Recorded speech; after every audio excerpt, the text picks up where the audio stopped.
জীবন। একবার বলুন তো সবাই জোর করে, জ্বর হলে আমাদের মুখটা মিষ্টি মিষ্টি লাগে? যদি কারো জ্বর হয় তাহলে মুখটা মিষ্টি মিষ্টি লাগে? যাক, আপনাদের আমি প্রণাম জানাই। আমি যখন বললাম জ্বর হলে মিষ্টি মিষ্টি লাগে, সব মায়েরা বলছে কি ভক্তি ভরে বলছে। মানে আপনি কি আর ভুল বলবেন? এ কি সুন্দর বলছে। একজন তো বলছে, একজনকে বলছে জ্বর হলে মিষ্টি মিষ্টি, মিষ্টি মিষ্টি। জ্বর হলে মিষ্টি মিষ্টি লাগে? যেটা বলুন কেমন লাগে? জ্বর হলে টক টক লাগে না? তেতো লাগে নাকি? আচ্ছা আচ্ছা, জ্বর। আচ্ছা মায়েরা, জ্বর হলে যখন তেতো লাগে, তেতো জিভে একবার চিনি খেলে মিষ্টি হয়? জিভটা জোরে বলুন। দুবার খেলে হয়? তিনবার খেলে হয়? বারবার খেতে খেতে এক সময় তেতো জিভ মিষ্টি হয়ে যায়। হরিনাম যাদের ভালো লাগে না, মহাপ্রভু বলল বারবারে বলিবে, বারবারে বলিবে, বারবারে মধুমাখা হরিনামে বারবারে বলিবে, সুধামাখা হরিনামে বারবারে বলিবে, সুধামাখা হরিনামে বারে বারে বলিবে। এই যে মধুমাখা হরিনামে প্রেমানন্দে মাতবে, মধুমাখা হরিনাম প্রেমানন্দে মাতবে, সুধামাখা হরিনাম এই যে প্রেমানন্দে মাতবে, মধুমাখা হরিনাম এই যে প্রেমানন্দে মাতবে, মধুমাখা হরিনাম এই যে প্রেমানন্দে মাতবে, সুধামাখা হরিনাম বারে বারে বলিবে। দেহেতে না হয় তোমার প্রেমের বিস্তার। এবার একটা সুন্দর তত্ত্ব আপনাদের সামনে বলে যাই, খুব দামি কথা। যে যেখানে বসে আছেন একটু মন দিয়ে শুনবেন। নিতাই চাঁদকে যারা দেখছেন একটু জোরে বলুন জয় নিতাই। জোরে বলুন নিতাই চাঁদ কি, নিতাই চাঁদ কি। একটু জোরে বলুন জয় নিতাই, জয় নিতাই, জয় নিতাই। আচ্ছা মায়েরা, এই যে নিতাইকে দেখছেন, এ কিন্তু ছোট ভাই ছিল, বড় ভাই হয়ে গেল। কেন বড় ভাই হয়ে গেল? তেতা যুগে যে লক্ষণ, সে দাপরে হয়ে গেল বলরাম। এইদিকে এইদিকে, তেতা যুগে যে লক্ষণ, দাপরে হয়ে গেল বলরাম। আবার দেখবেন সেই লক্ষণ কলিযুগের নিতাই হয়ে গেল, আর কৃষ্ণ হয়ে গেল কি গৌর। তাহলে ভাই হয়ে গেল, দাদা হয়ে গেল ভাই, আর ভাই হয়ে গেল দাদা। কি করে সম্ভব? লক্ষণ কেন বলরাম হলো, আর কৃষ্ণ কেন মায়েরা রাম হলো? এইদিকে লক্ষণ কেন, লক্ষণ কেন বলরাম হলো, আর আমাদের রাম কেন কি হলো কৃষ্ণ হয়ে গেল? একটু আপনারা সবাই লক্ষ্য করুন। তেতা যুগে রামচন্দ্র কত বছরের জন্য বনবাসে গিয়েছিল? জোরে বলুন। 27 বছর। না, মাঝে মাঝে পরীক্ষা করে দেখলাম। আমি যখন বললাম 27 বছর, তখন 2-4 জন বলছে চুপ থাকাটাই বুদ্ধিমানের কাজ, বলবি না, চুপ করে থাক, ও যা বলছে বলুক, আমাদের দরকার নেই। না, একটু শুনে নিন। তেতা যুগে রামচন্দ্র কত বছর জন্য বনবাসে গেল মায়েরা? 14 বছর। সবাই লক্ষ্য করুন। 14 বছর পর যখন রামচন্দ্র বনবাস থেকে এলো, তখন রামচন্দ্র রাজা হয়ে গেল। লক্ষণ একটি ছাতা ধরে তার পাশে দাঁড়িয়েছিল। ভালো করে শুনবেন, যারা জ্ঞানী ব্যক্তি আছেন, গুণী ব্যক্তি আছেন, যারা কীর্তন শোনেন, যাদের অভিজ্ঞতা আছে, তারা শুনবেন কি কি জিনিস, কি কি তত্ত্বগুলো পাচ্ছেন। তাকান, লক্ষণ একটা ছাতা ধরে দাঁড়িয়ে আছে। হঠাৎ লক্ষণ ছাতা ধরে দাঁড়িয়ে থাকতে থাকতে একবারে ঘুমের ঘোরে ঢলে পড়ল, অজ্ঞান হয়ে গেল। রামের খুব রাগ হয়ে গেল। কেন বলুন তো? লক্ষণ, আমি বুঝতে পারছি তুমি অচৈতন্য হয়ে পড়ে গেলে। কেন? তোমার ভেতরে হিংসা ছিল।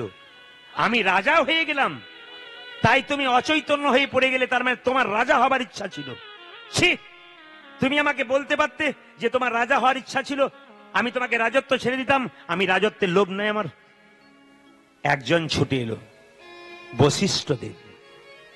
কি বলছো রাম? তুমি পূর্ণ ব্রহ্ম ভগবান হতে পারো। এইদিকে দিকে, তুমি পূর্ণ ব্রহ্ম ভগবান হতে পারো, কিন্তু আজকে লক্ষণ যেটা করেছে তুমি সেটা পারো নাই।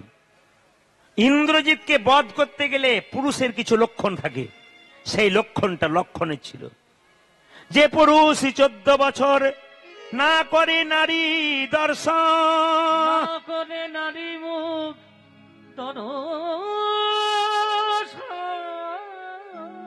ইন্দ্রজিৎকে মারতে গেলে একমাত্র যে পুরুষ 14 বছর নারী মুখ দর্শন করতে পারবে না, সে পারে।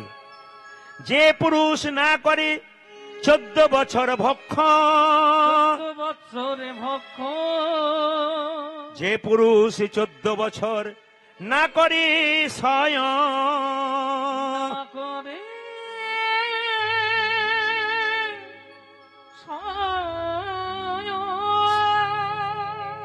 লক্ষণ 14 বছর ঘুমায় নাই। এদিকে আমরা একদিন ঘুমাই না তো 7 দিন ঘুমাই। এক রাত জাগলে বলে না 7 রাত ঘুমাতে হয়। কিন্তু লক্ষণের ত্যাগ যেখানে এখন এই যে লক্ষণ 14 বছর ঘুমায় নাই, লক্ষণ 14 বছর নারী মুখ দেখে নাই, লক্ষণ 14 বছর কিচ্ছু খাবার খায় নাই। প্রশ্ন করবেন এটা সম্ভব কি করে? রামচন্দ্র বলল, কি করে তুমি 14 বছর ধরে ঘুমাওনি? তার প্রমাণটা কি? তুমি যে 14 বছর ঘুমাও নাই, কিছু মনে করবেন না। লক্ষণ বলল, দাদা আমি 14 বছর ঘুমাই নাই কেন জানেন? জানো, যেদিন 14 বছর পর বনবাসে গেলাম, যেদিন ঘর থেকে বনবাসে গেলাম, সেদিন তোমরা একটা পণ্য কুটির তৈরি করলে, আর সেই পণ্য কুটিরে আমি পাহারা দিয়ে রইলাম। তুমি আর সীতামা ভেতরে রইলে, আমি দরজায় পাহারা দিয়ে রইলাম। নিদ্রা দেবী আমার কাছে ছুটে এসেছিল আমার চোখে ভর করবার জন্য, কিন্তু আমি তীর বিদ্ধ করার জন্য তৈরি হয়েছিলাম। নিদ্রা দেবী কেঁদে কেঁদে বলল, আমায় মেরো না, তুমি যদি আমায় মেরে দাও পৃথিবীর সবাই পাগল হয়ে যাবে। নিদ্রা যদি মরে যায় কারো চোখে আর ঘুম আসবে? জোরে বলুন, হ্যাঁ না না। নিদ্রা যদি মরে যায়, ও মায়েরা, নিদ্রা মানে ঘুম যদি মরে যায় তাহলে সব লোক তো পাগল হয়ে যাবে, ঘুম না হলে তো পাগল হয়ে যায়। খালি আমাদের অভ্যাস আছে বলে দিনের পর দিন রাতের পর রাত আমরা জেগেই আছি একই রকম। 365 দিনের মধ্যে আমি তো 320 থেকে বা 25 দিন বাইরে থাকি, দেশে বিদেশে রাজ্যে বিভিন্ন জায়গাতে থাকি। তা আপনাদের কাছে নিবেদন রইল, ঘুম তো আমাদের নাই, 1 ঘন্টা 2 ঘন্টা 4 ঘন্টা ঘুম হয়। আমরা পাগল হয়ে যাই না কেন? কৃষ্ণের কৃপা আছে বলে। নিদ্রা দেবী না থাকলে তো ঘুম পাগল হয়ে যাবে। নিদ্রাকে মারতে গেল, নিদ্রা দেবী বলল, আমায় মেরো না তুমি। লক্ষণ বলল, আমি তোমায় মারবো না, তবে একটা শর্ত আছে, আমি 14 বছর বনবাসে থাকবো, তুমি নিদ্রা দেবী আমার চোখে ভর করবে না। তুমি যে আমার চোখে ভর করো না, তোমায় শেষ করে দেবো। নিদ্রা দেবী কেঁদে কেঁদে বলল, লক্ষণ আমি 14 বছর তোমার চোখে ভর করব না, কিন্তু যেদিন 14 বছর পর তুমি বনবাস থেকে ঘর যাবে, রামচন্দ্র রাজা হবে, সেই দিন আমি তোমার চোখে ভর করব। তুমি রাজি আছো? হ্যাঁ, আমি মেনে নিলাম। যেদিন রামচন্দ্র রাজা হবে, আমি বাড়ি যাব, সেদিন তুমি আমার চোখে ভর করবে, আমি শান্তির ঘুম ঘুমিয়ে নেব। জেনে নিন আপনারা মায়েরা, লক্ষণ কত বড় ত্যাগী দেখুন। লক্ষণ সেই জন্য 14 বছর ঘুমায় নাই। রামচন্দ্র বলছে, তুমি 14 বছর খাও নাই। এদিকে খুব দামি কথা শুনে নেবেন। বলছে, তুমি 14 বছর খাও নাই? বলছে না। তাহলে আমি যে এত এত ফল এনেছিলাম তোমাকে দিয়েছিলাম, তুমি খাওনি কেন? দাদা, তুমি যখন বন থেকে ফল এনে আমার হাতে দিতে, তখন বলতে লক্ষণ ফল ধরো, তুমি তো বলো নাই লক্ষণ ফল খাও। কত দামি কথা দেখুন। দাদার ভাই কেমন হয়? তুমি তো বলেছো লক্ষণ ফল ধরো, তুমি তো বলো নাই লক্ষণ ফল খাও। আমি খাই নাই। 14 বছরের ফলের হিসাব কই? হনুমান লক্ষণ বলল, আমার তুনটা নিয়ে এসো তো। তুনটা, মায়েরা তুন জানেন? এই দিতে পান তুন। তুন দেখবেন তারা ধনুক বান নিয়ে যায়, ধনুক নিয়ে যায়, দেখবেন বানগুলো তীরগুলো দেখবেন পিঠের কাছে একটা রাখে না, একটা জায়গাতে, ওটাকে তুন বলা হয়। বলছে তুনের মধ্যে 14 বছরের ফল রাখা আছে। ফলগুলো তো নাই, ফলের বীজগুলো আছে, ফল শেষ হয়ে গেছে। হিসাব করে দেখিয়ে দেবো 14 বছর ফল আমি খাই নাই। যখন হনুমান তুনটাকে তুলতে গেল, মনে মনে ভাবলো আমি গন্ধমাদন পর্বত তুলেছি, আর এটা তুলতে পারবো না, অহংকার জন্মে গেল। দেখলো তুনটাও তুলতে পারছে না, রামচন্দ্রকে স্মরণ করলো আর তুনটাকে তুলে ফেললো। যখন তুনটাকে নিয়ে এলো মায়েরা, তখন দেখতে পেল 14 বছরের ফল রয়েছে, কিন্তু 7 দিনের ফল কম। লক্ষণ, তুমি 14 বছরের ফল খাও নাই বলছো, 7 দিনের ফল কম কেন? দাদা, 7 দিন আমরা ফল খাই নাই। যেদিন পিতা দশরথের মৃত্যু সংবাদ পেলাম, সেই দিন আমরা কেউ ফল খাই নাই। মায়েরা বলুন, বাড়িতে যদি কেউ মৃত্যু সংবাদ পায় সেদিন রান্না হয়? জোরে বলুন, না না হয়। যেদিন পিতার মৃত্যু সংবাদ পেলাম, সেই দিন আমাদের ফল অন্বেষণ করা হয় নাই, কেউ আমরা ফল খাই নাই। গুনবেন গুনবেন আপনারা, গুনবেন কদিন হলো, গুনবেন কদিন হলো। 1 দিন। 2 দিনের হিসাব দাও। যেদিন সীতামাকে রাবণ করিল হরণ,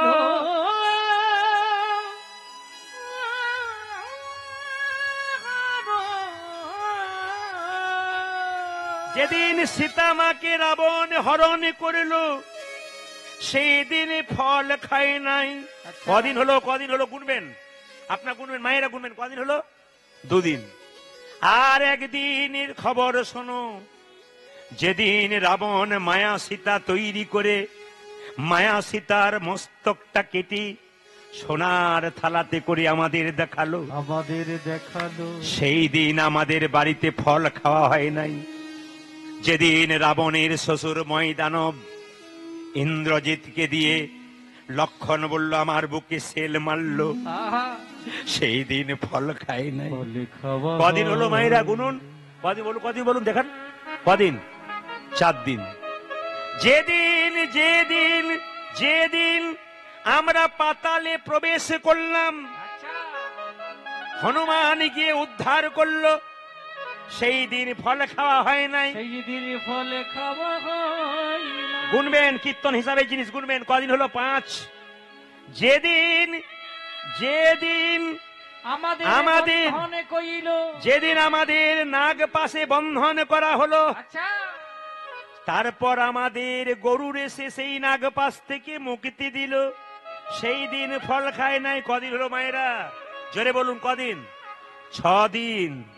7 দিনের ফল কম, আর একদিন আনন্দে ফল খাই না, আনন্দে ফল খাইনি।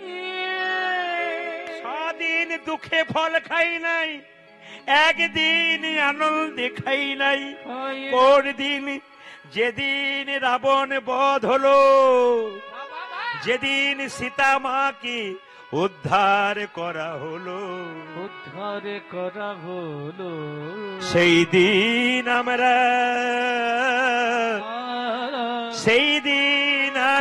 ফল খাই নাই। কদিন হলো বলুন, কদিন হলো? 7 দিন। আচ্ছা লক্ষণ, তুমি যে বললে 14 বছর নারী মুখ দর্শন করা নাই, মিথ্যা কথা বলছো তুমি। হ্যাঁ, আমার সীতার সঙ্গে তুমি 14 বছর ছিলে, আর তুমি সীতার মুখ দেখো নাই? দাদা, আমি যে সীতার মুখ দেখি নাই, 14 বছর দেখি নাই, আমার প্রমাণ আমি কি করে দেবো? তোমাকে দিই নাই। সঙ্গে সঙ্গে ছুটে এলো হনুমান। প্রভু রাম, কেউ প্রমাণ না দিল আমি প্রমাণ দেব। লক্ষণ কাকা 14 বছর নারী মুখ দর্শন করে নাই, সীতা মায়ের মুখ দেখে নাই। প্রমাণ কি? যেদিন রাবণ সীতাকে হরণ করে নিয়ে যাচ্ছিল বাবা, তখন দেখবেন সীতা যাতে কোন দিকে হরণ করেছে, সীতা তার জন্য নিজের গলার হারটা খুলে ফেলে দিয়েছিল রাস্তায়, সীতা কানের দোল ফেলে দিয়েছিল, সীতা মাথার মুকুটটা ফেলে দিয়েছিল, সীতা হাতের বালা ফেলে দিয়েছিল, সীতা পায়ের নুপুর ফেলে দিয়েছিল। সবগুলোকে একসঙ্গে জড়ো করে লক্ষণ যখন নিয়ে এসেছিল, তখন বলল দেখো, এই হনুমান যখন নিয়ে এলো, তখন বলল লক্ষণ কাকা দেখো তো চিনতে পারো কিনা। লক্ষণে দেখলো সীতার গলার হার, চিনতে পারলো না, কারণ 14 বছর মুখের দিকে তাকাই নাই। হাতের বালা চিনতে পারলো না, 14 বছর হাতের দিকে তাকাই নাই। মাথার মুকুট চিনতে পারলো না, 14 বছর মাথার মুকুটের দিকে তাকাই নাই। যেই না সীতার চরণের নুপুর দেখিয়েছে, নুপুর দেখিয়ে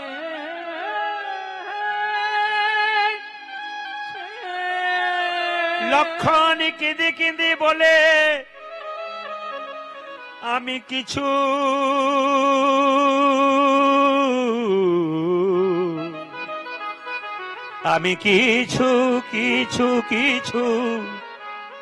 কিছু চিনতে পারি নাই, কিন্তু আমি নাহি চিনি সীতা আর কেউ। আরে আমি শুধু চিনি সীতা চরণের নূপুর। রামচন্দ্র লক্ষণের হাত দুটো ধরে বলল, লক্ষণ রে, ওরে যো ভাই লক্ষণ রে, তুই যদি আমার ভাই না হয়ে দাদা হতিস, তোর চরণে একবার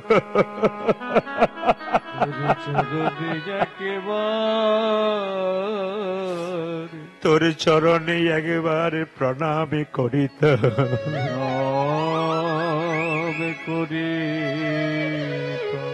তবে এই যুগে হলো না রে লক্ষণ, যুগে হলো না রে ভাই লক্ষণ। এ যুগে তোর মনের আশা পূর্ণ না করলেও আগামী যুগে আমি যখন কৃষ্ণ হব, তুই হবি আমার,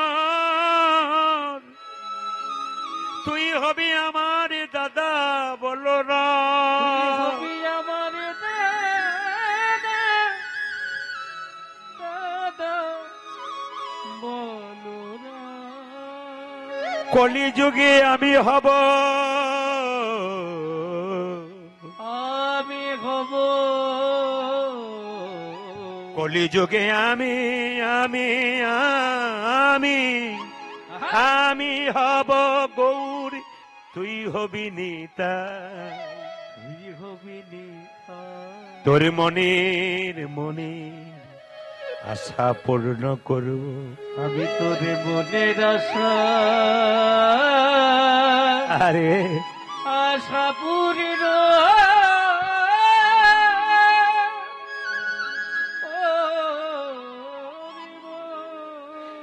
সংসারের জন্য কেঁদো না আমার, ও গো জগতের জীব, সংসারের জন্য তোমরা কেঁদো না, সংসারের জন্য কেঁদো না। ছেলের জন্য কাঁদবে, মেয়ের জন্য কাঁদবে, মেয়ের জন্য কাঁদিবে, শেষে ছেলে মেয়ে প্রশ্ন করবে তুমি আমার জন্যে, তুমি আমার জন্যে করেছ কি? বলো বলো আমার জন্য তুমি করেছ কি? তখন তোমার শরীরে ব্যথা হবে, যন্ত্রণা হবে, ভেতরে জ্বালা বাড়বে, জ্বালা বাড়বে। তোমার চোখ থেকে জল পড়বে, সে জল চোখের কোণ দিয়ে পড়বে, সে জল মিষ্টি হবে না, নোনা নোনা ভাব লাগবে, সে জল গরম লাগবে। কিন্তু কোন ভক্তিমতী মা যদি, কোন ভক্ত যদি সারাদিন পর কাজ করে দুহাত তুলে ভগবানের কাছে বলতে পারে, যা কিছু আমার সকলই তোমার, আমার কেবল তুমি, আমার কেবল তুমি। জীবনে মরণে জনমে জনমে জনমে জনমে প্রাণ প্রাণনাথ হইও তুমি,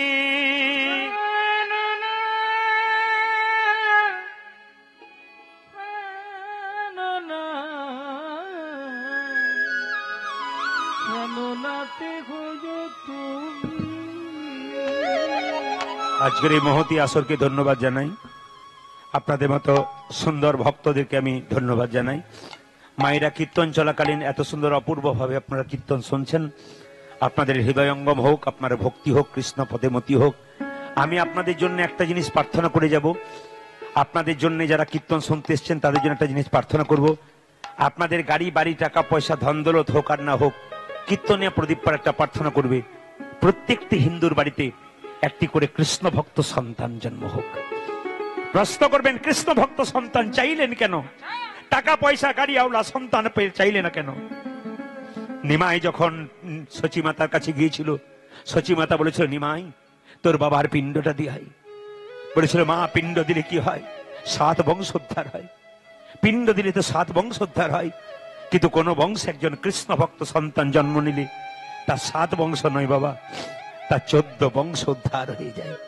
এই জন্য আমি আপনাদের কাছে নিবেদন রাখলাম যে কৃষ্ণ বলে কেউ যদি কাঁদতে পারে, হাগৌর প্রাণ বলে গৌর বলে যদি কাঁদতে পারে, তার লাভ হতে পারে। তবে হ্যাঁ, আপনাদের সামনে আর একটা সুন্দর তত্ত্ব কথা বলে দিয়ে গৌরচন্দ্রিকা শেষ করে লীলার মধ্যে ঢুকে যাব। একটু মন দিয়ে শুনবেন। নারী যদি নারীর মতো হয়, পুরুষ ওপরে ওঠে, নারী যদি আনারী হয়, পুরুষ নিচে হয়। শাস্ত্রের নাম কি? চৈতন্য চরিত গ্রন্থ। কে লিখেছেন? জীব গোস্বামী পাদ। প্রত্যেকটি গ্রন্থের প্রমাণ আছে। জীব গোস্বামী পাদ চৈতন্য চরিত গ্রন্থে লিখেছেন, নিমাই সন্ন্যাস নিয়েছিল। মায়েরা বলুন কত বছর বয়সে? জোরে বলুন। 24 বছর বয়সে। নিমাই যখন 24 বছর বয়সে সন্ন্যাস নিল, তার স্ত্রীর বয়স কত ছিল? বিষ্ণুপ্রিয়ার 14 বছর। যে মেয়েটা ক্লাস 9-এ পড়ে, ওই মেয়েটার বয়স 14 বছর। ওই 14 বছরের মেয়েটা শিখিয়ে দিল স্বামী ভক্তি কাকে বলে। আজকালকার মেয়েদের স্বামী ভক্তি তো নিউ ডিজাইনের, বলবো না, বাদ দিয়ে দেবো, একটু বলেই দিই। শ্বশুর মশাই শাশুড়ি মা বসে আছে, আর তার সামনে মেয়েটি স্বামীর নাম ধরে ডাকছে, এই তাপস, কি ডিজাইনের ডাক, একটু লজ্জা করা দরকার। কিন্তু বিষ্ণুপ্রিয়া চরিত্র শুনলে আপনারা চমকে যাবেন। চৈতন্য চরিত গ্রন্থ বলছে, নিমাই সন্ন্যাস নেবার পর মায়েরা, একবার নিমাই যখন সন্ন্যাস নিয়েছিল, তখন থেকে বিষ্ণুপ্রিয়া 14 বছর মেয়েটা কি করেছিল? ক্লাস 9-এ পর একটা মেয়ে আপনাদের মতো মেয়েকে শিখিয়ে দিল স্বামী ভক্তি কাকে বলে, একটু শিখে নাও। কিরকম? যখন থেকে নিমাই সন্ন্যাস নিয়ে নিল মায়েরা, ওই 14 বছরের মেয়েটা কি করলো দেখুন। ভোর 4টের সময় গঙ্গাতে স্নান করে, ভেজে কাপড়ে ভোর 4টে থেকে